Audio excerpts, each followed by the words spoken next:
La Iglesia Católica a nivel internacional y también en Argentina vive desde hace tiempo una crisis por los casos de abusos denunciados. ¿Qué está haciendo la Iglesia sobre este tema? ¿Cuánto ha avanzado o no?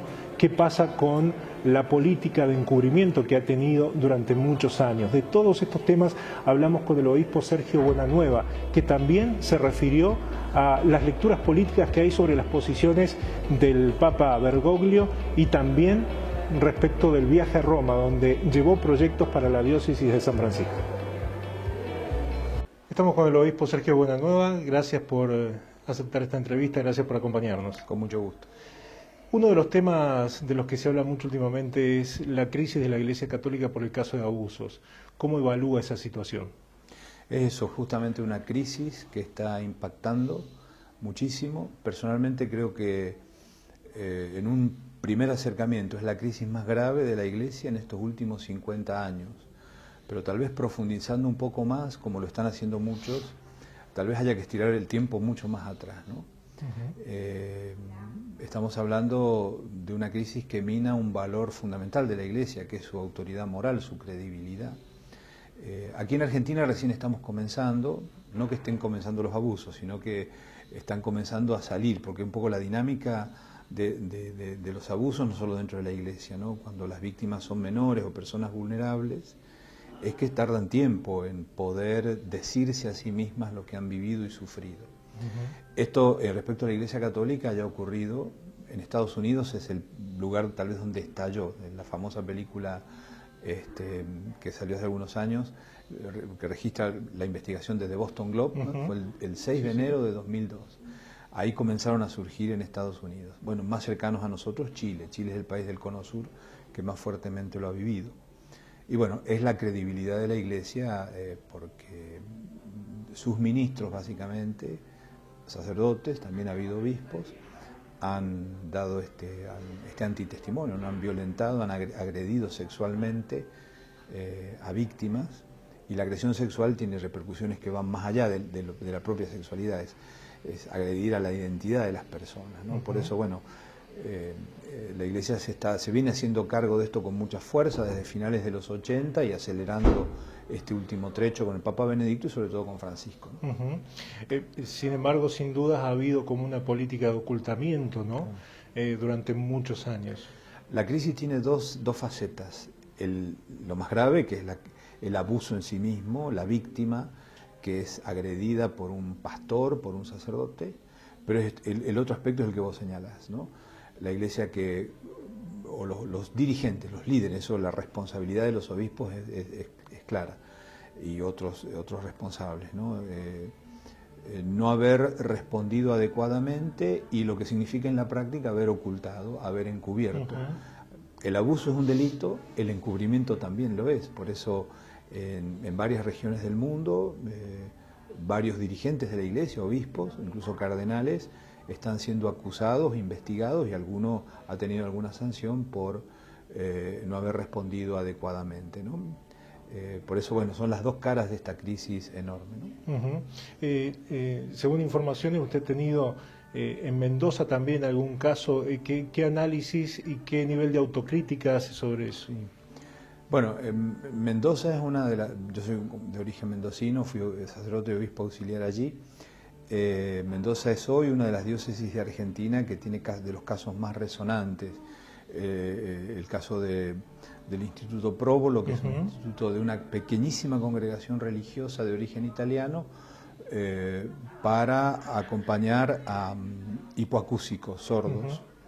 Allí se habrían dado abusos muy graves, es un espanto. Está por comenzar el juicio a 2 sacerdotes y a un empleado laico, después hay 2 religiosas y otros dependientes más. Después, antes, que es lo que más me implica a mí, yo siendo obispo auxiliar, yo intervine en un caso de un joven que a finales de los 90 fue agredido por un sacerdote, y en ese momento yo no tenía conocimiento de la situación. Después, siendo obispo auxiliar, casi 10 años después, hubo una demanda civil contra el arzobispado. Bueno, yo reconozco que en aquel momento, 2010 estamos hablando, mi intervención fue muy limitada, ¿no? Hoy tengo un conocimiento del tema mucho mayor y puedo apreciar mejor los errores que cometimos, sobre todo en aquel momento, como no era un caso de menores, era un adulto el que había sido agredido por este sacerdote. Hoy es más claro que eso también constituye un abuso, ¿no? De hecho, las últimas normas que ha dado el Papa, un mes y medio atrás, equiparan al menor el adulto vulnerable. Que un adulto vulnerable puede ser una vulnerabilidad permanente, alguien que tenga alguna discapacidad profunda, o una vulnerabilidad ocasional, porque los sacerdotes recibimos personas en situaciones de vulnerabilidad constantemente, claro, en la confesión, en la dirección espiritual. Y si en vez de ayudarlos nos aprovechamos de esa situación para... Una situación de abuso de poder también, ¿no? Es que el abuso en su núcleo más profundo es eso, es abuso de poder, abuso de conciencia, que en algún momento se convierte en una agresión sexual, ¿no? O sea, se erotiza una relación que no tendría que serlo. Eso es uno de los avances más fuertes que ha tenido la Iglesia. De hecho, el Papa hoy, cuando se refiere en sus intervenciones a los abusos, utiliza esta expresión. Abuso de poder, de conciencia, abuso sexual, y lo califica de crimen, de delito. Porque eso también es una cosa importante. Buena parte de este encubrimiento, en qué medida fue culpable o no, se debió a haber minimizado la naturaleza delictiva del hecho. Y un delito que lo es para el mismo ordenamiento jurídico de la Iglesia, el ordenamiento canónico, y lo es sobre todo para el ordenamiento de la sociedad, la justicia del Estado. Uno no es justificarse, pero también la sociedad ha crecido en la conciencia de que toda forma de abuso sexual a menores o no menores, pensemos la violencia de género, constituye un delito que tiene que ser tratado como tal, o sea, la justicia tiene que intervenir. Bueno, eso ha sido un paso importante. Bien, ¿qué cosas concretas está haciendo la Iglesia Argentina en este tema? Sabemos que es todavía una falta, un registro de las situaciones de abuso denunciadas con documentación y de los abusadores dentro de la Iglesia. Bueno, la Iglesia en Argentina ha ido dando pasos, algunos lo puede juzgar y tendría razón, de lentos, pero bueno, es una institución que algunos usan la imagen, es como un gran barco que tiene que empezar a girar ante un peligro y lo hace lentamente, ¿no? La primera respuesta ha sido, en acuerdo o guiada por las orientaciones de la Iglesia en general, preparar unas líneas guía para responder a las denuncias, o sea, cuando se dan los casos, cómo debe responder la Iglesia. Porque eso es parte de la situación también. No estaban tan claras las normas canónicas. Entonces, los obispos las dejaban de lado, las pocas normas que habían las dejaban de lado. Eso se ha clarificado, tenemos normas claras, más ágiles, aunque hay que seguir trabajando aquí porque los procedimientos canónicos todavía tienen muchos defectos. En ese sentido, el derecho penal secular está mucho más avanzado que el nuestro. Pero bueno, en eso estamos trabajando. La cumbre que hubo en febrero, el Papa reunió a los responsables, presidentes de las conferencias episcopales de todo el mundo, puso sobre el tapete esto, ¿no? El otro campo, que es en el que estoy yo más implicado ahora, es el de la prevención. Hemos armado un Consejo Nacional de Prevención que está trabajando, que es esta otra dimensión que es capital, porque lo primero era responder a los dolorosos, siempre dolorosos y repudiables casos que se dan, pero el gran trabajo es que no se den. Entonces, es como también está trabajando la sociedad, por eso nosotros estamos intentando un trabajo en red con organizaciones de la sociedad civil que están en este tema. ¿Cómo prevenir? Y eso significa estar atentos a dónde se dan situaciones de vulnerabilidad, posibles víctimas, estar atentos a posibles agresores. Por ejemplo, en este capítulo sí se viene trabajando mucho en la Iglesia, en Argentina, que es la mejor selección de los candidatos al sacerdocio y a la vida consagrada. La disminución de vocaciones no es solamente eso, pero tiene un poco que ver con que los seminarios, por ejemplo, han hecho más estricto el control de quienes ingresan, porque nos hemos dado cuenta que muchos de estos sacerdotes abusadores ha sido gente que nunca tendría que haber avanzado en la formación y menos aún ser ordenados sacerdotes, porque ya presentaban dificultades personales, emocionales, psicológicas, que los predisponían para ello, ¿no? Los psicólogos también dicen que es muy difícil detectar al abusador, pero bueno, entonces estar atentos a eso y sobre todo instruir a todos los agentes de pastoral. La Iglesia trabaja con niños, con adolescentes, pensemos los colegios, pensemos los grupos de chicos, catequesis, cómo generar ambientes seguros. El trabajo de prevención de este tipo de delitos, no solo en la Iglesia, también la violencia de género sigue los mismos patrones de prevención, ¿no? Abrir los ojos, hablar de este tema para que estemos todos atentos. Bien, ¿entra en algún punto el celibato en este debate de la prevención? ¿Está en debate dentro de la Iglesia realmente? Sí, digamos, obviamente tiene que entrar, porque espontáneamente se pone sobre la mesa. Cuando uno habla con cualquier persona interesada, informada o no, la cuestión del celibato se pone sobre la mesa. ¿Qué puedo decir yo en este momento del conocimiento que tenemos de habernos metido en este tema? Dos cosas que aparentemente son contradictorias, pero hay que explicarlas bien. En sí mismo el celibato no tiene razón suficiente para explicar que un adulto que debería encontrar su adecuado compañero sexual en otro adulto, de su mismo de otro sexo, de su mismo sexo, se lo dejemos, pero digamos, la relación sexual se tiene que dar entre adultos, lo busca en un niño, en un menor. El celibato, el ser célibes no me predispone para eso. Pero la segunda afirmación es que, tiene que ver con algo que decía antes, es que el celibato puede convertirse en un factor de riesgo, un grave factor de riesgo, si personas con distintos grados de inmadurez, porque buscar a un niño o a un menor o a una persona vulnerable como compañero sexual indica una inmadurez muy profunda de la persona, algo que no se puede manejar. Si yo admito a alguien así en la vida consagrada, en la vida sacerdotal, le estoy inclinando el plano para que se desbarranque en esa actitud como en otra, en ese delito como en otros.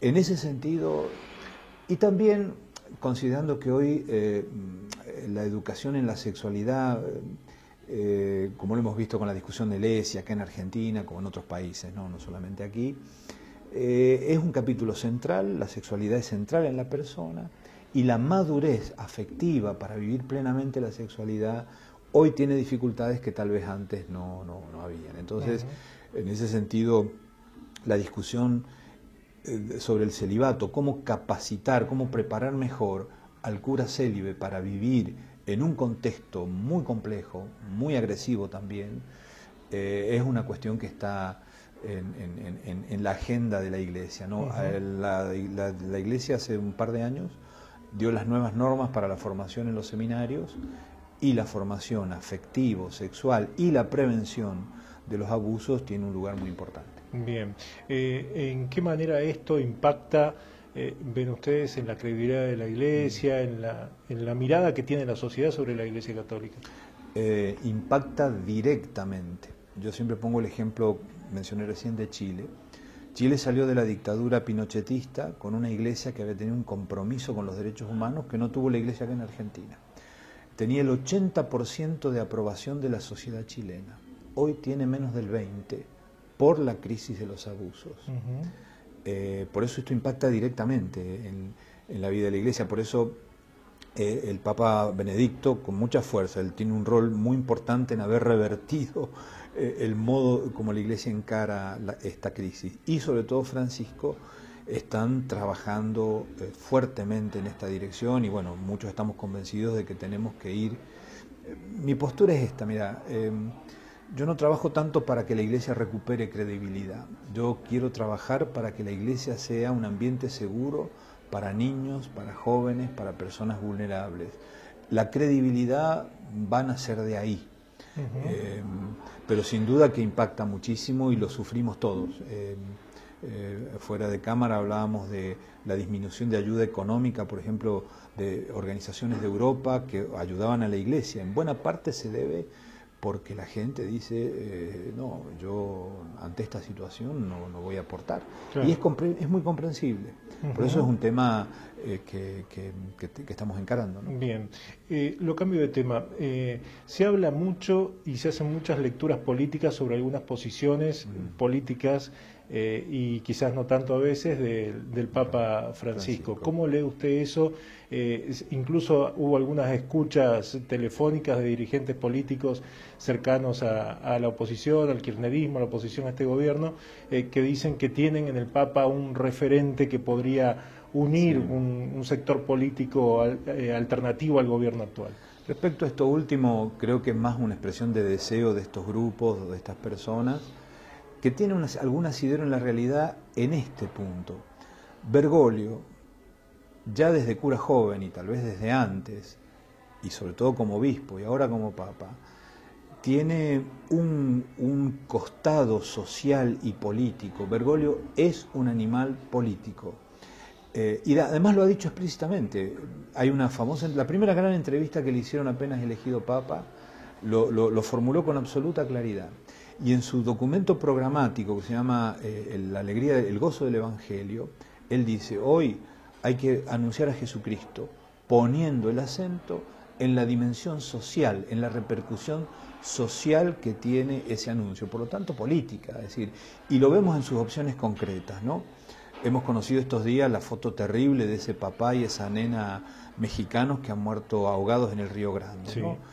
El tema de la migración, el tema de la situación de los refugiados, el tema de la trata, el poner en el tapete la cuestión de la pobreza y un sistema económico. Él dice, esta economía mata.